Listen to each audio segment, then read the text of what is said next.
Welcome to the problem set on organization and types of sequence elements. Question 1. Based on the data from a renaturation analysis given below, determine which sequence is unique. So first, before we answer this question, why don't we go over the theory of what this renaturation analysis actually is. So renaturation analysis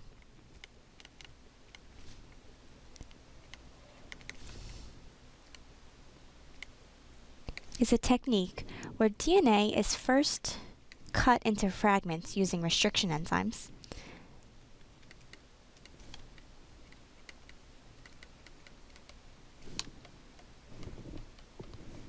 And then these fragments are heated so that the double helix actually denature, so the strands denature and get pulled apart from each other. So fragments heated to denature.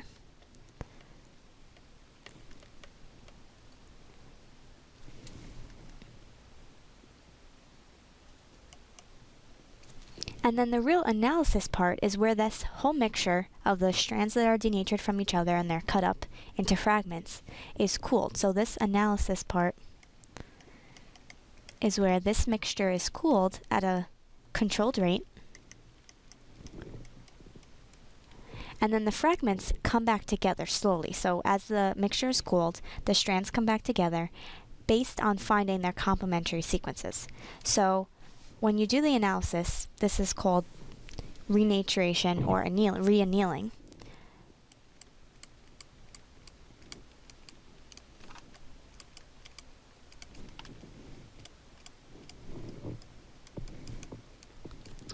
And unique sequences, which is what they ask for. In other words, unique is a single copy sequence where that exact sequence of DNA is only found once. There's no repeats. Unique sequences usually renature at a relatively slow rate.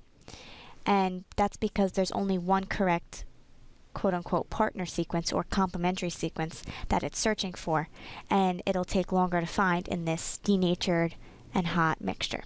So to find which sequence is unique, we're going to look for which of these sequence strands had a slowest renaturation time. So if you look at the data, this is actually sequence B. So this is the unique one, and that's because it had the slowest renaturation time. Okay? For analysis of the others, and this is from kinetics, renaturation kinetics, you should know that if you increase the number of repeats, you'll actually increase the renaturation time. And if you think about it, that's because if there's a lot of repeats within this mixture, as the mixture is cooling down, there's a higher chance of two complementary strands finding each other faster if there's more of those complementary strands. So for part A, it says to, based on the data, determine the order of sequences from most to least repeats. We're going to use the renaturation times, and we'll know that the more repeats there are, the quicker these strands will renature. So we know that B is the last one, because that is a single copy sequence and therefore there's no repeats. And if you look, D would be the first one because it re-anneals in 45 seconds, which is the quickest time. So the first is D, then the second re-anneals at 2 minutes, which would be C, and then 5 minutes, which would be A. So this is the most repeats going down to the least repeats. Okay, so that goes over renaturation analysis. Problem 2. Heterochromatin is the regions of condensed chromosome that generally are inactive in gene expression. Constitutive heterochromatin are areas that remain condensed most of the time in all cells, in contrast with facultative heterochromatin, which can be condensed in some cells and euchromatic in others. Give an example of each type of heterochromatin in humans. So first let's do constitutive.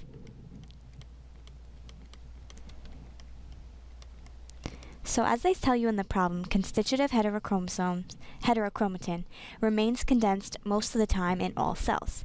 So if you think about human chromosomes, the human genome, what part of the genome is usually condensed most of the time in all cells?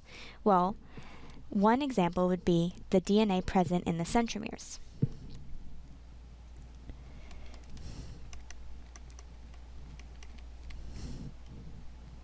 So remember that the centromeres are the DNA where kinetochores can connect to when the chromosomes are dividing in cell division.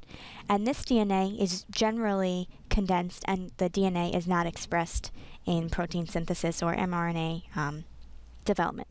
So that's one example. Another example in humans is actually most of the Y chromosome.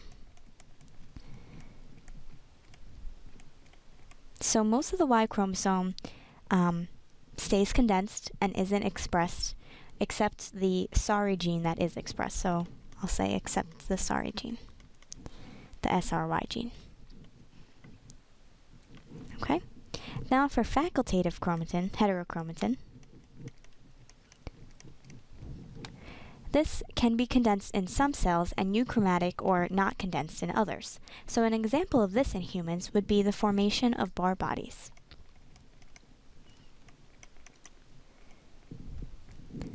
So remember that human females have 2 X chromosomes. So I'm going to draw them in red and green. And say this is the same female, this is one cell. And then another cell has same X and Y, 2 X's. But the formation of Barr bodies is the random inactivation of one of the X chromosomes in each cell early in the fetal development of females. So if these are the 2 cells, now I'll draw the condensed X chromosome in blue. I'll cover it in blue. So let's say that in this first cell, the green X chromosome is the one that is condensed into a Barr body. So draw a little star to make sure you know that that's the Barr body. But then in another one of the same female cell, now let's say that the red X chromosome is condensed into a Barr body. So as you can see that this is an example of facultative because in one of the cells this green X chromosome is condensed, but in the other cell the green chromosome is not condensed. So you can see that this is a good example where it can be condensed in some cells but euchromatic or not condensed in others. Okay? So let me just write an explanation. Inactivation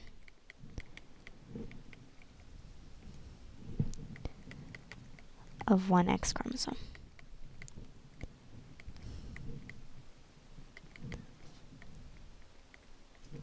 Okay, so these are examples of the 2 types of heterochromatin in humans. Problem 3. A colorblind man and a woman with normal vision have a daughter, Jenny. When Jenny covers her left eye, she can see normally and distinguish between different colors. When she covers her right eye, she appears to have the colorblind phenotype and cannot distinguish between different hues. Explain how this is possible. So first let's take stock of the cross that occurred. So remember that color blindness is an X-linked recessive trait.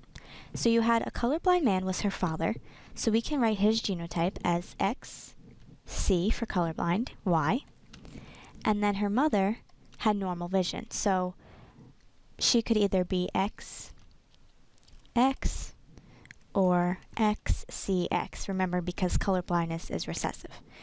But now they have a daughter, Jenny. So Jenny must have 2 X chromosomes, and one of her X chromosomes had to come from her father. So she definitely has one big X with the colorblind trait on it. However, you can tell that she definitely got a normal X, a non-affected X from her mother, because in some instances she has full ability to distinguish between colors and isn't colorblind. If she was XCXC, then she would definitely be colorblind in all scenarios. So you know that she definitely got a normal X from her mother. So this is her genotype.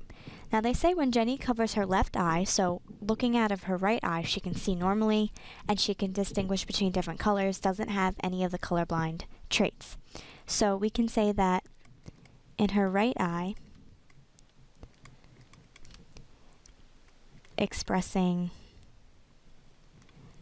just the regular X chromosome. However, when she covers her right eye, so when she's looking out of her left, she appears to have this colorblind phenotype. So the left eye expressing XC. And it wants us to explain how this is possible. Well, we know that she's definitely heterozygous for this colorblind mutation. And what you have to remember that humans in females early on in fetal development, they form Barr bodies, which is the random inactivation of just one of the X chromosomes. And this is random because depending on the cell, you'll inactivate one X chromosome and the next cell can inactivate the other. So the explanation in simple terms is just the formation of Barr bodies.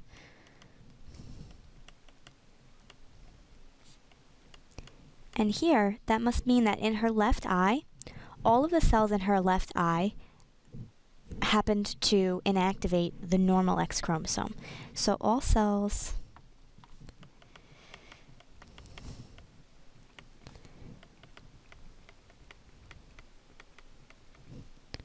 inactivated the normal X chromosome and therefore expressed the colorblind X chromosome, which is why she has that colorblind phenotype when she's looking through her left eye.